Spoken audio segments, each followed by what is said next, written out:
How I made my first 10K। Story शुरू होती है आज से 3 साल पहले। एक 17-18 साल का लड़का जिसे बिजनेस करने का भूत सवार होता है और वो ये सोच लेता है कि अब वो एक आम लाइफ नहीं जीना चाहता, नॉर्मल बच्चों की तरह अपनी लाइफ नहीं वेस्ट करना चाहता और वो सारी चीज़ें करेगा जो कि पॉसिबल है और जो कि पॉसिबिलिटी के साथ उसके लाइफ में एक बड़ा चेंज ला सके। और यहीं से शुरुआत होती है उसके एंटरप्रेन्योरशिप जर्नी की, बदलाव का पहला स्टेप।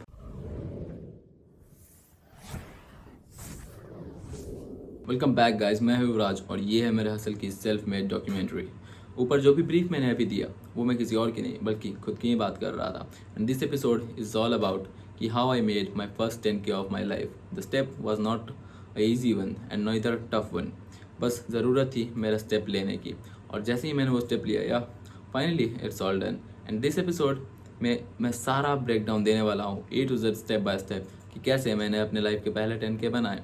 और अगर आप भी अपने लाइफ में पहले 10K बनाने चाहते हैं तो आप कैसे इन्हीं फुटप्रिंट्स को फॉलो करके अपने फर्स्ट 10K को बना सकते हैं। वीडियो कम्प्लीटली इन्फॉर्मेटिव है, सो अगर स्किप करके देखना है तो मत ही देखो। इन द एंड तुम अपने पास टाइम वेस्ट करके बैठोगे, तुम्हारे हाथ कुछ नहीं आएगा।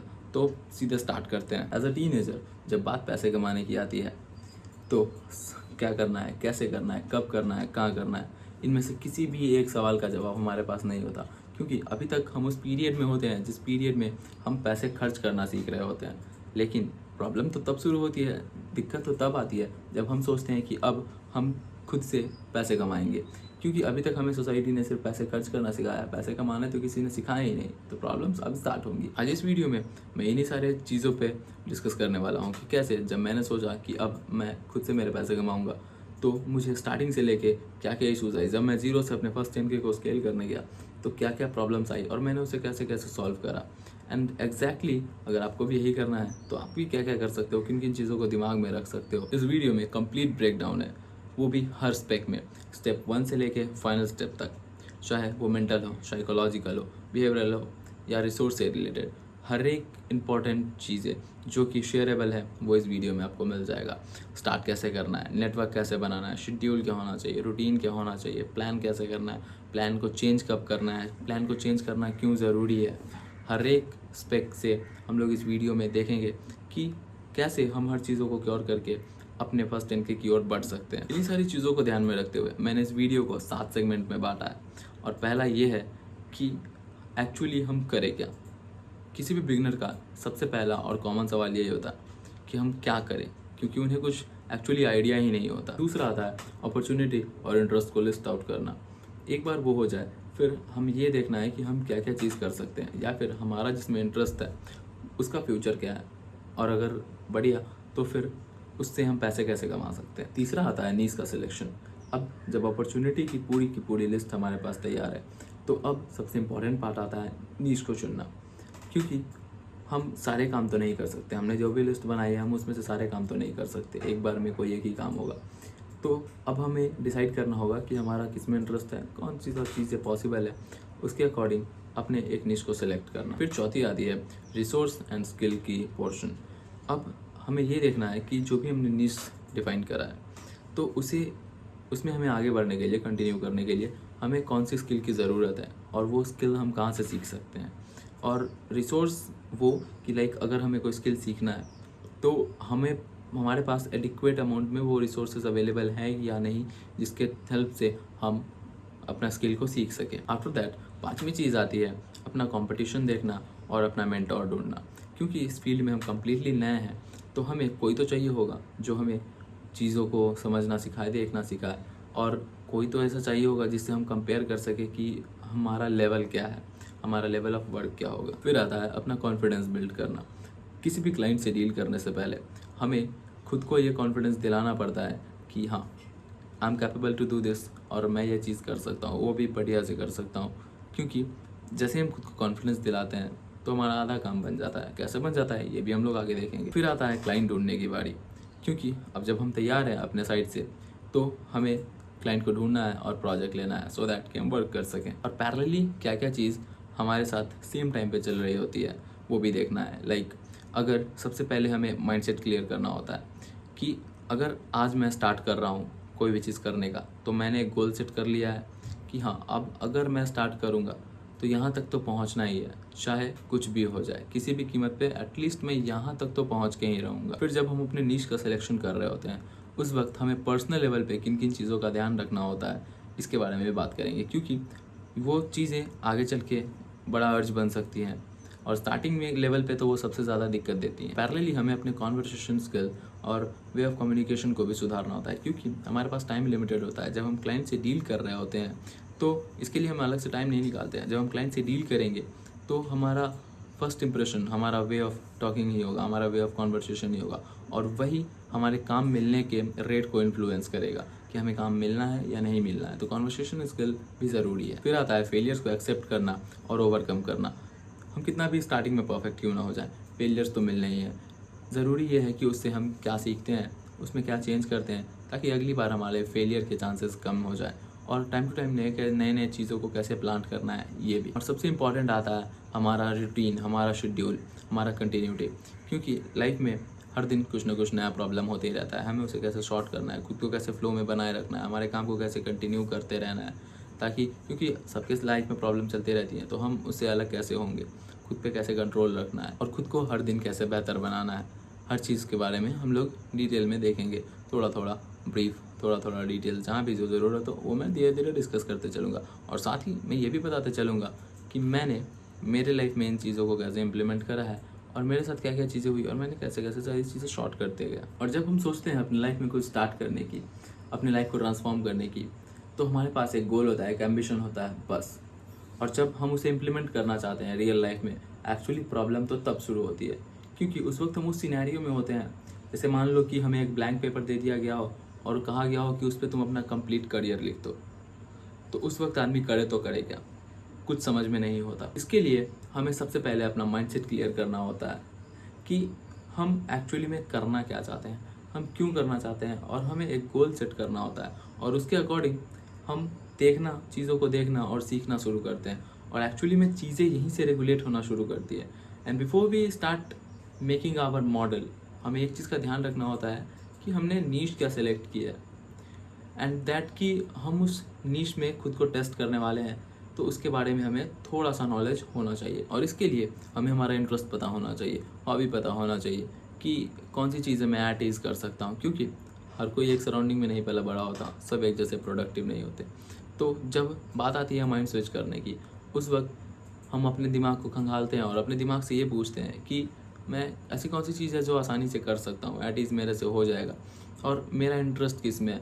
उस वक्त हमें खुद से सवाल करना होता है, क्योंकि एक्चुअली हम अपने इंटरेस्ट के बेसिस पे ही चीज़ें करने वाले होते हैं। और हमें साथ में ये भी देखते रहना होता है कि मैं ऐसा क्या करूँगा जो कि ईज़िली मैं कर सकता हूँ और मुझे तो ज़्यादा डिफ़िकल्टी की सामना भी ना करना पड़े। कि जब हम स्टार्ट करते हैं तो हमें उसे एक्सपैंड भी करना होता है।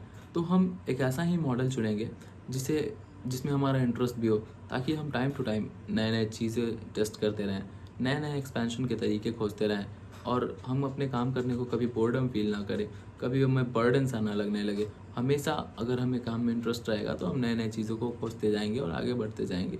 और ये एक बहुत अच्छा सा स्टेप होता है। अगर हम अपने इंटरेस्ट के अकॉर्डिंग अपना नीश सेलेक्ट करते हैं तो वो ज़्यादा प्रोडक्टिव वे में बाहर आता है, क्योंकि जिसमें हमारा इंटरेस्ट नहीं, हम जल्दी से चाहेंगे कि इसको वो करें और फटाफट करें और बात खत्म। लेकिन हमारा इंटरेस्ट वाली चीज़ में हम नए नए चीज़ों को एक्सप्लोर करना चाहते हैं, नए नए तरीके खोजते हैं एक्सपेंशन के। एंड मोस्ट इंपॉर्टेंट हमें ये भी देखते रहना है कि जिस पर्पज़ को लेकर मैंने स्टार्ट किया है वो इससे फुलफिल हो रही है या नहीं। इंटेंशन भी पूरे होते रहने चाहिए, और इसके लिए हमें एक इफेक्टिव और एक वर्किंग मॉडल चुनना होता है। और मैंने भी एग्जैक्टली यही करा। मैंने पहले लिस्ट आउट की वो सारी चीज़ें जो कि की जा सकती थी ईजिली, और फिर मैंने लिस्ट आउट कर लिया जब सारे अपॉर्चुनिटीज़ को, और देखा कि कौन कौन से मॉडल ईजिली मैं कर सकता हूँ और कौन कौन सी चीज़ें रनिंग में। And after listing all the opportunities and interest, अब मुझे ये देखना था कि जो भी मैं करूँगा उसके लिए मुझे कौन कौन से स्किल को सीखना पड़ेगा और वो स्किल मुझे कहाँ से मिलेगा।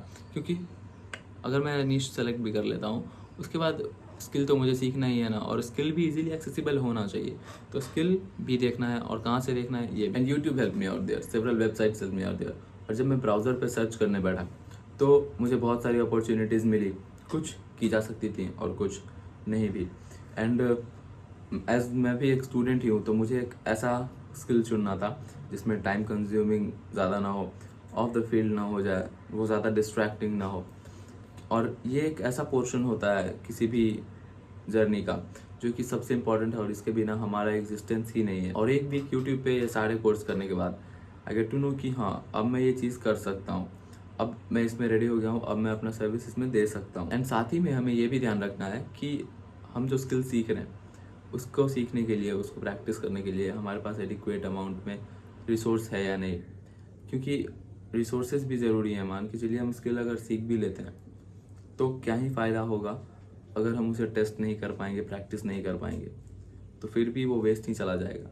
तो पहले हमें ये देखना ज़रूरी है कि जो भी रिसोर्स हमारे पास है उसके अकॉर्डिंग, या फिर जो भी स्किल हमें सीखना है उसके अकॉर्डिंग हमारे पास रिसोर्स है या नहीं। मैंने डिजिटल और साइकोलॉजिकल चीज़ें चुनी थी, तो उसके लिए नीड थी कि हमारे पास एक पीसी या डेस्कटॉप होना चाहिए, 2-3 घंटे का टाइम और इंटरनेट कनेक्शन, और भी छोटी छोटी चीज़ें। तो मेजर चीज़ें तो मेरे पास थी, और जो भी छोटी छोटी चीज़ें थी वो उसके थ्रू अरेंज की जा सकती थी, या फिर किसी की हेल्प लेके अरेंजमेंट की जा सकती थी और सॉर्ट आउट की जा सकती थी। और ये देखना ज़रूरी इसीलिए है क्योंकि अगर हम स्किल चलो सीख भी लेते हैं, ठीक है, तो अगर हम उसे बार बार प्रैक्टिस नहीं करेंगे, उसे इम्प्लीमेंट नहीं करेंगे, हम ये नहीं देख पाएंगे कि हम उसमें कितना हमारा प्रोग्रेस अच्छा है, पर डे हम क्या सीख रहे हैं और क्या हमारी गलतियाँ कर रहे हैं, तो वो स्किल वैसे भी कुछ टाइम बाद वेस्ट हो जानी है। तो उस पर ध्यान देना ज़रूरी है कि हमारा रिसोर्स हमारे पास पहले से अवेलेबल। और इन चीज़ों से श्योर होने के बाद हमें पूरा पूरा फोकस करना है स्किल को सीखने पर, और साथ ही साथ हमें अपना language fluency, communication skill, way of pitching, इन तीनों को भी सीखते रहना है। इसका फ़ायदा होगा कि हमारा टाइम बचेगा, कम्युनिकेशन तो सुधरेगी, और क्योंकि हमारा वे ऑफ पिचिंग ही हमारा पहचान बनेगी, और पैरेलली इससे हमारा कॉन्फिडेंस भी बूस्ट होगा, और लोगों से बात करने का तरीका समझ में आएगा, लोगों को इन्फ्लुएंस करने का तरीका समझ में आएगा, हम कैसे अपना पिच बढ़िया करेंगे ये समझ में आएगा।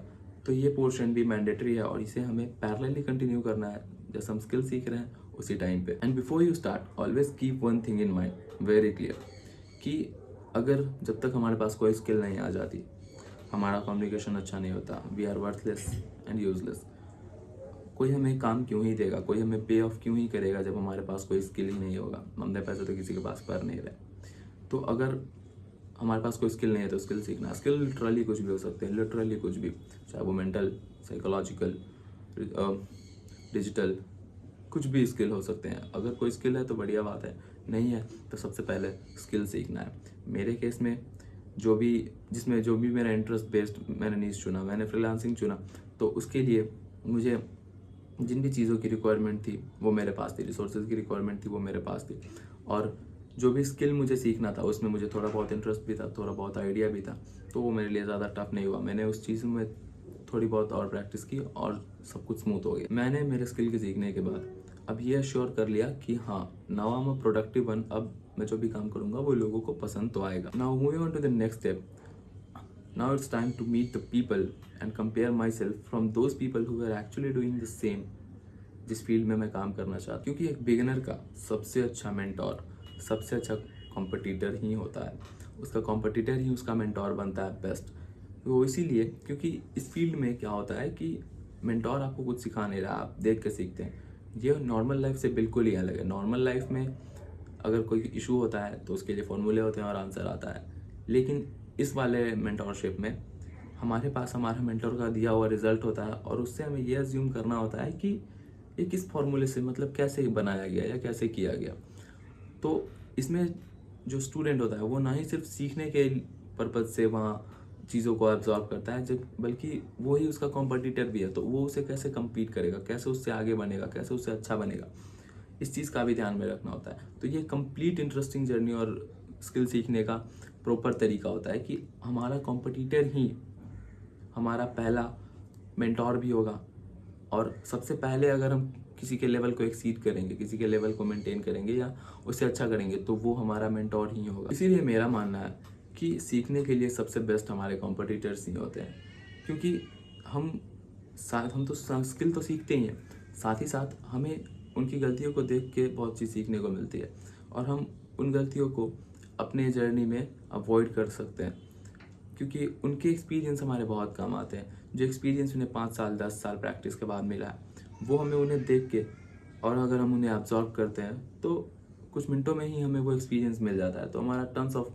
टाइम बच जाता है। तो मैंने सबसे पहले ये देखा कि मेरा कंपटीशन कहाँ है, मेरे मेंटोर्स कहाँ हैं। मैंने उन्हें खोजना तलाश किया, और जब मुझे वो लोग एग्जैक्ट एक जगह मिल गए कि हाँ ये चीज़ ऐसे ऐसे काम करती है और इनसे मुझे ये सीखने को मिलेगा, देन मेरा आधा काम वहाँ बन गया।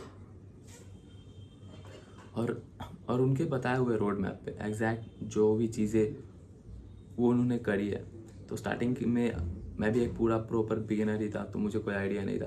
तो स्टार्टिंग में मैंने सबसे पहले उनके दिए हुए फुटप्रिंट्स को फॉलो किया और एग्जैक्टली सेम वही करा जो उन्होंने बताया। जैसे जैसे उन्होंने बताया उससे ज़्यादा लोड नहीं लिया। और जब भी मुझे प्रॉब्लम हुई अपने स्किल सेट को लेके, अपने रोड मैप को लेके, तो YouTube and my mentors guided me at every point थे। और अब मुझे ये आइडिया लग गया था कि चीज़ों को कैसे परफॉर्म करना है, कैसे हैंडल करना है, कैसे चीज़ों को सीखना है। और मेरी स्टार्टिंग से ये एक कोशिश रहती थी कि मैं जिनसे भी मैं सीख रहा हूँ, जो भी मेरे मेंटोर है, जिनसे भी मैं सीख रहा हूँ, जो मेरे कॉम्पिटिटर हैं, मैं उनके लेवल तक काम कैसे कर पाऊँ। और ये ऑब्वियस सी बात है कि करना बहुत लोग चाहते हैं, लेकिन एक्चुअली में हमें सीखने को उन्हीं से मिलेगा जो कि पहले से ये काम कर रहे हैं, जो कि पहले से इस फील्ड में। And after practicing my skill and repeating it multiple times, अब वो मुझे हर दिन थोड़ा थोड़ा परफेक्ट बनाते चला गया। और बहुत सारा प्रैक्टिस करने के बाद मैं ये कंफर्म हो गया कि अब मेरा काम कंपेरेबल है उनसे, जो कि मेरे मेंटोर्स हैं, जो कि मेरे कॉम्पिटिटर्स हैं। क्योंकि एक्चुअली में हमको सबसे पहले ओवरकम करना है उन्हीं लोगों को जिनसे हम सीखें, क्योंकि मार्केट में क्या डिमांड है, मार्केट में क्या चल रहा है वो उन्हें पता है, एंड मार्केट को कैसे अप्रोच करना है, पिच करना है, ये भी उन्हें पता है। जब हम उन्हीं से सीखेंगे तो सबसे पहले हमें उन्हीं को कम्पीट करना है। And after practicing all the set, मेरे अंदर ये कॉन्फिडेंस बिल्टअप हो चुका था साथ ही में कि हाँ अब मेरा काम लोगों को पसंद आएगा। और अब जब मेरा कम्युनिकेशन स्किल भी अच्छा हो चुका है, तो मैं अपने तरफ से पूरा श्योर हो गया कि अब मेरे काम मिलने के चांसेस 100% है। और now I am damn confident about my self कि अब मैं अगर किसी को पिच करूँगा, किसी क्लाइंट को पिच करूँगा, तो मेरे पास स्किल सेट भी है, माइंडसेट कन्फर्म है, और मैंने अपनी नीड्स भी डिफाइन कर ही लिया। एंड द वे मेरे कॉम्पिटिटर्स क्लाइंट्स को पिच कर रहे हैं सेम तरीके में, तो काम मेरे लिए ज़्यादा आसान हो जाएगा। और फिर आगे देखेंगे कि मूव ऑन करते करते हम नए नए क्लाइंट्स को कैसे अप्रोच कर सकते। क्लाइंट्स के लिए जब मेरा काम वर्थ इट साबित होगा, तभी जाके मेरा भी काम बनेगा, क्योंकि उनसे ही जो भी होगा, मेरा जो भी होना है या जो भी मेरा पेमेंट्स या रिसीव होना है, जो भी मेरा नेटवर्क बनना है, वो मेरे क्लाइंट्स के थ्रू है। तो पहले अगर मेरा काम उनके लिए वर्थ इट होगा, तभी जाके मेरा भी काम बनेगा। पहले तो बहुत सारे ideas, videos, YouTube searches and बहुत सारा सर्च करने के बाद मैंने हर एक तरीका वो किया कि जिससे पिच करने का, जिससे कि मुझे क्लाइंट्स मिले, लेकिन कहीं काम नहीं बना। तो एक और रीज़न ये भी है कि जितना भी मेरा अकाउंट था, जितने भी साइट्स पे, फ्रीलांसिंग साइट्स पे, तो वहाँ पे ना मुझे रिव्यूज़ थे, ना मेरे अकाउंट पे ना रेटिंग्स थे। तो कोई भी क्लाइंट एक नए फ्रीलांसर को क्यों ही मौका देगा, जबकि मार्केट में पहले से हमसे बेहतर और परफॉर्मिंग फ्रीलांसर अवेलेबल है, तो वो हमें क्यों ही मौका देगा। फिर मैंने देखा कि ये तरीका काम नहीं कर रहा है, तो मैंने डायरेक्ट डीएम, ईमेल्स और कांटेक्ट करना शुरू किया।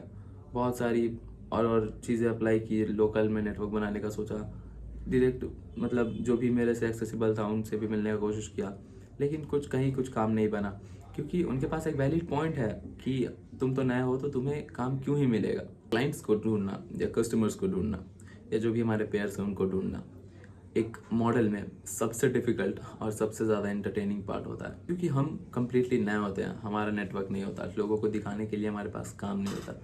जब हम पहले पहले फील्ड में उतरते हैं तो ज़्यादा लोगों का हमारे पे ट्रस्ट नहीं होता, क्योंकि पहले से ही इस फील्ड में हमारे कॉम्पिटिटर्स प्रेजेंट है जो बहुत पहले से एक्सपीरियंस ले कर रहे हैं, उनके पास दिखाने को काम भी है, हमारे पास तो कुछ नहीं है। तो यहाँ पे हमारा कम्युनिकेशन स्किल, यहाँ पे हमारा way of approach, way of pitching काम आएगा, हमारा कॉन्फिडेंस काम आएगा, क्योंकि हमारा तो डिजिटल प्रेजेंस भी नहीं है, हमें एक्चुअली में कोई जानता ही नहीं। तो हमारे लिए हमारा पहला प्रोजेक्ट लेना एक बड़ा इशू साबित होता है किसी भी फील्ड में। अगर मैं फ्रीलांसर हूँ तो मेरे लिए पहला प्रोजेक्ट लेना मुश्किल काम है। सेम अगर आप लोग कोई रनिंग बिजनेस करना चाह रहे होंगे तो उसमें हमें अपना पहला कस्टमर कैसे ढूंढना है, ये सबसे ज़्यादा इम्पोर्टेंट और थोड़ा टफ भी हो जाता है, क्योंकि वहाँ पे आपको ट्रस्ट बिल्ड करना होता है, वहाँ पे ही आपका नेटवर्क बनना स्टार्ट होगा।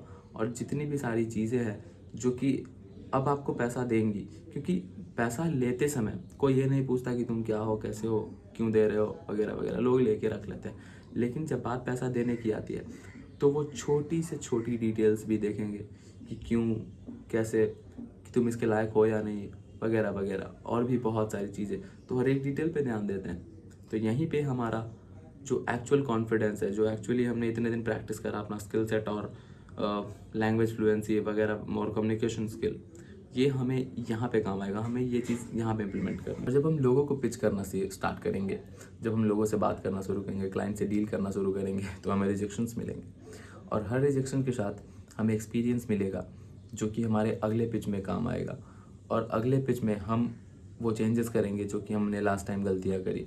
और धीरे धीरे हम हर दिन थोड़ा थोड़ा परफेक्ट होते जाएंगे। हमें हमारे क्लाइंट की डिमांड को समझना होगा। हमें ये समझना होगा कि हम उनके प्रोजेक्ट में, उनके काम में खुद की तरफ से क्या वैल्यूज़ ऐड कर सकते हैं। और साथ ही में हमें ये भी देखना होगा कि हम खुद को बाकियों से अलग कैसे बनाएंगे, हम बाकियों से ज़्यादा वैल्यू कैसे दें, और हम ऐसा क्या करें कि हमारे क्लाइंट्स बाकियों को छोड़ के हमें प्रेफर करें। और यहाँ कोई मास्टर साइंस काम नहीं करती, यहाँ बस एक ही लॉजिक काम करता है कि हम हर दिन खुद पे कितना टाइम दे रहे हैं, हर दिन अपने स्किल पे कितना टाइम दे रहे हैं। और धीरे धीरे जब हम अपने स्किल में मास्टर हो जाते हैं तो हम वो चीज़ क्रिएट कर देते हैं जो कि अनबीटेबल है। तब लोगों को हमारा काम उस लेवल पे पसंद होता है कि वो किसी और से पहले हमें प्रेफर करते हैं। और इतना सब कुछ करने के बाद आता है हमारा नेक्स्ट स्टेप। और नेक्स्ट मोमेंट वो हो जाता है कि भले हम कितना भी अच्छा काम क्यों ना करें, ठीक है, हमने अपने लेवल पे पूरी मेहनत की, लेकिन रिजेक्शंस हमारा पीछा नहीं छोड़ती। और वो पीरियड इतना ज़्यादा अननोइंग बन जाता है, इतना इरिटेटिंग बन जाता है कि वो मैं एक्सप्लेन नहीं कर सकता।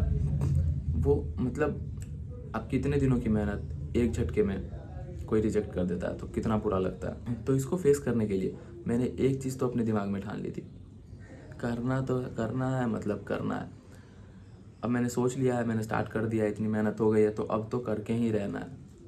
और इससे ज़्यादा मुझे कुछ नहीं सोचना है। ज़्यादा सोचूंगा ज़्यादा कन्फ्यूजन होगा, ज़्यादा टेंशन होगा, ज़्यादा इरिटेशन होगा। तो करना है, बस इतना ही सोचना है। और स्टेप बैक का तो सवाल ही नहीं उठता। और जब मेरे साथ ये चीज़ होना शुरू हुई कि मुझे रिजेक्शंस मिलने शुरू हुए, तो पूरे 2-3 दिन मैंने सिर्फ ये सोचा कि मैं कहाँ चूक रहा हूँ, मैं क्या मिस्टेक कर रहा हूँ, मैं क्या मिस कर रहा हूँ। जब औरों के पिच काम कर रहे हैं, जब औरों के आइडियाज़ काम कर रहे हैं, तो मेरे क्यों नहीं कर रहे हैं। और अगर एक्चुअली में ये मेरे आइडियाज़ पुराने हो चुके हैं, जो भी आइडियाज़ यूट्यूब पे अवेलेबल है वो पुराने हो चुके हैं, तो कुछ तो ऐसा होगा, कुछ तो ऐसा नया होगा जो काम कर रहा है। क्योंकि ऐसा तो नहीं है कि ये इस फील्ड में काम ही नहीं है, इतना तो मुझे पता है कि इस फील्ड में काम है। तो क्या नया तरीका हो सकता है वे ऑफ पिचिंग का कि मेरे काम मिलने के चांसेस बढ़ जाएं। क्योंकि अब इसे ज़िद कहो, पागलपन कहो या ईगो कहो, करना तो है एनी हाउ। चाहे मैं अपना पहला प्रोजेक्ट लेने के बाद छोड़ ही दूँ, उसके बाद मैं कोई काम नहीं करूँ, लेकिन वहाँ से पहले तो मैं चूकूँगा नहीं। और इस रिग्रेट के साथ तो मैं कभी नहीं रहूँगा कि मैं कभी कर नहीं पाया। भले करके छोड़ दूँ वो अलग चीज़ है, लेकिन बिना किए सिर्फ रिग्रेट्स के साथ मैं क्विट नहीं करने वाला था। तो उसके बाद हम आगे बढ़े एंड अब यहाँ खुद को मेंटली स्टेबलाइज रखने की, खुद पे कॉन्फिडेंस बिल्टअप करने की और नए नए तरीके सोचने की, नए प्लान्स बनाने की बारी थी। और अब यही मेरी टॉप प्रायोरिटी थी कि मैं हर चीज़ में चेंज करूँगा, लेकिन मेरे गोल में कोई चेंज नहीं आएगा।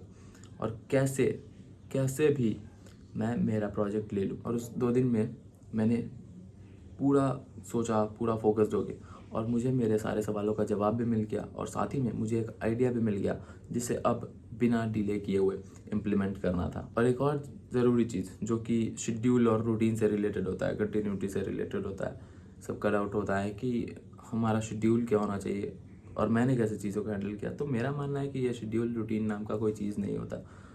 हमने हमारा गोल सेट कर लिया है और वेरी नेक्स्ट मोमेंट हमें अपना complete A to Z time जितना भी हम बचा सकते हैं, 1 मिनट भी बिना वेस्ट किए, हमें सबसे पहले ये सोचना है, हमें अपनी प्रायोरिटी सेट कर लेनी है कि जब तक ये गोल अचीव नहीं होगा तब तक कुछ दूसरा नहीं सोचूंगा, तब तक कुछ दूसरा नहीं करूँगा, तब तक कोई और चीज़ मेरे लिए मैटर ही नहीं करती है।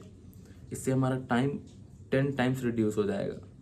जो चीज़ हम 10 दिन में कर सकते थे वो 1 दिन में कर देंगे, क्योंकि जब हम 100% फोकस और एफिशिएंट होकर सिर्फ एक गोल पे सेट होंगे तो हम नए नए तरीके भी सोचेंगे, हम कहीं डिस्ट्रैक्ट नहीं होंगे, तो काम हमारा जल्दी बनेगा। और हमारा गोल सेट होने के बाद उसे हमें प्रायोरिटी सेट करनी है और अपना 100% एफिशिएंसी उधर देना है और इस तरीके से काम करना है, इतना काम करना है कि 24 घंटे दिन के हमें कम लगने लगे, हर दिन काम में इंटरेस्ट दुगना हो जाए और काम करने की भूख इस लेवल पे हो कि अनबीटेबल हो जाए।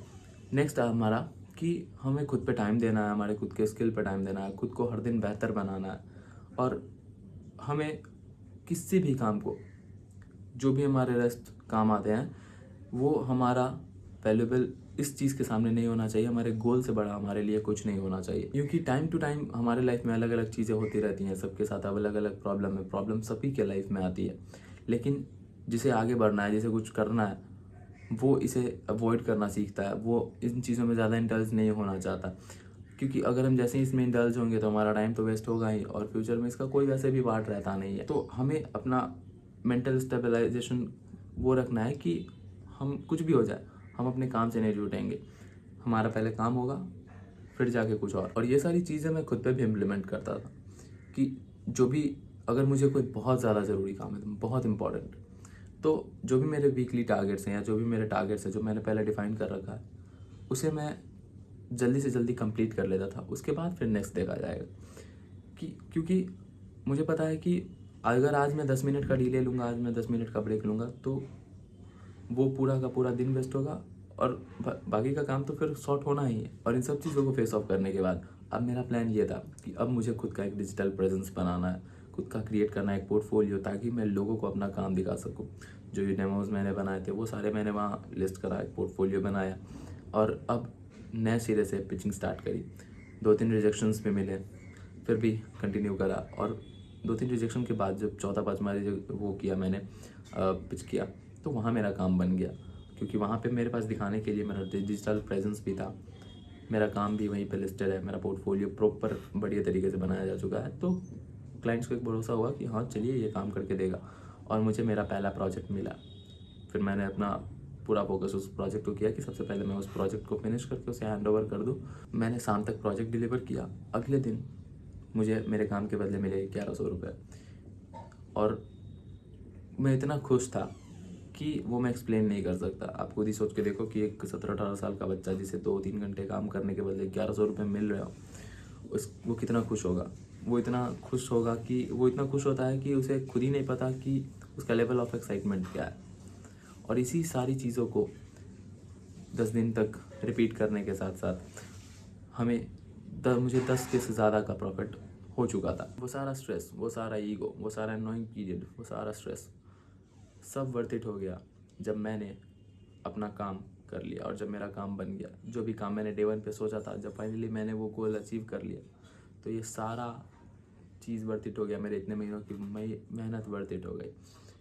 अगर आप भी अपने फर्स्ट 10K को बनाना चाहते हैं तो इन सभी चीज़ों को ध्यान में रखते हुए आप अपना एक रोड मैप तैयार कीजिए, अपना नीड सेलेक्ट करिए, अपना स्किल सेट करिए और एक चीज़ माइंडसेट में बिठा लीजिए कि करना है तो करना है, स्टेप बैक का सवाल ही नहीं उठता।